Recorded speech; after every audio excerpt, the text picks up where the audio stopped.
Hey guys, welcome back to Top 10 Nerd. I'm Ron Mackenzie LaFurgy. We've been through an awful lot of supervillain weaknesses, but you want more and I have more. As always, let me know what you think in the comments below. With no further ado, here's my top 10 supervillain weaknesses, part 4.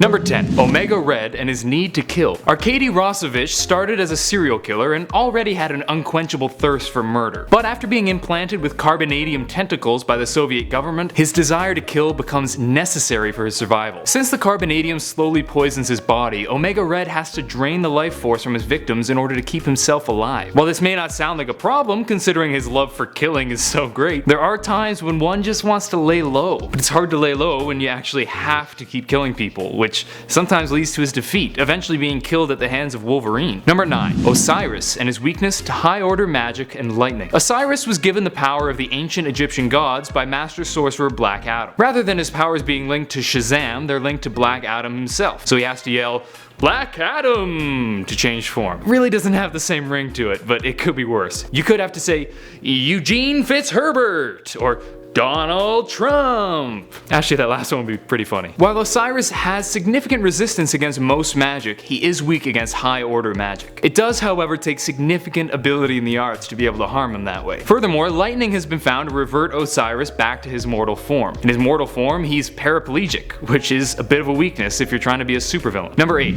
Annihilus and his paranoia about the cosmic control rod. First appearing in Fantastic Four Annual number 6, Annihilus has been, from time to time, the leader of the negative zone, controlling it with his cosmic control rod, which gives him the ability to manipulate matter at a molecular level and grants him immortality. However, since he depends on the rod so much, he is incredibly worried about someone taking it. He is straight up paranoid about losing his rod, and the odd time that he does lose it, he freaks right out. This is understandable considering it's the thing that's keeping him alive, but his obsession often causes problems for him. Plus, he's a terrible tactician. He always assumes that the best course of action is just to overpower his adversaries. Number 7. Lizard and cold temperatures. Lizard is weakened by cold with reduced strength and speed. This weakness is taken advantage of time and time again by his foes, particularly Spider-Man. This stems from his reptilian DNA, as reptiles tend to slow down as temperature drops. This is a particularly important weakness as it's relatively easy to abuse by others, unlike certain other weaknesses on this list. Number 6. Maximus and his insanity. As a child, the inhuman Maximus was subjected to the Terrigen mist that altered his DNA, causing him to mutate and develop psionic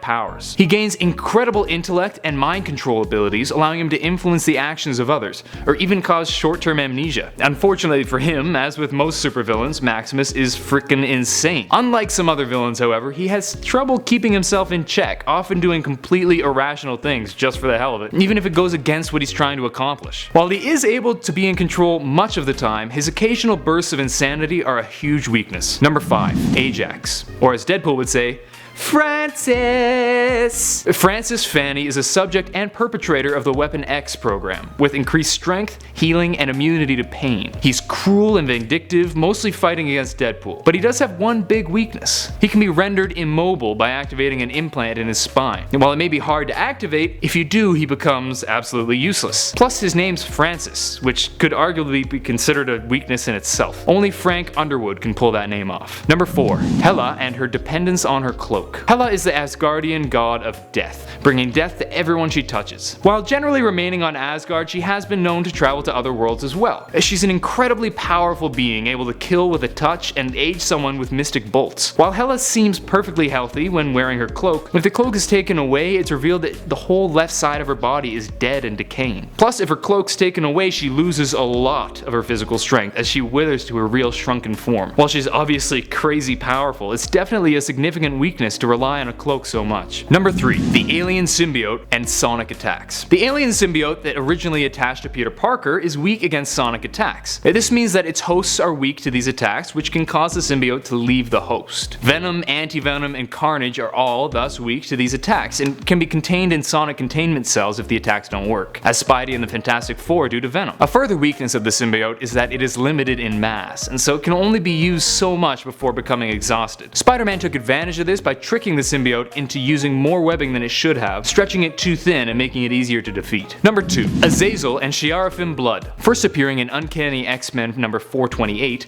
Azazel is the leader of the Neophim, a demonic mutant group that was banished to another dimension after their defeat at the hands of the Shi'arafim. He is incredibly powerful with unrivaled teleportation powers, immortality, the ability to bend the wills of others, and more. He does, however, have a few weaknesses. First, as with all Neophim, blood of Shi'arafim is harmful to him, causing his body to break down. Second, he can only move between dimensions with the use of his children, leading him to be rather often stuck where he'd rather not be, and with many of his plans thwarted by Nightcrawler. Number 1. Darkseid and Radion. Like all the new gods, Darkseid is an incredibly powerful being who is near indestructible, super strong, and immortal. However, he also shares the weakness of the new gods, namely a weakness to the substance Radion. Darkseid has taken advantage of this weakness when attacking and killing some other new gods, but it has also been used against him, like when he was shot by Batman with a Radion bullet. Is it kinda lazy to basically have a new god kryptonite? Who's to say?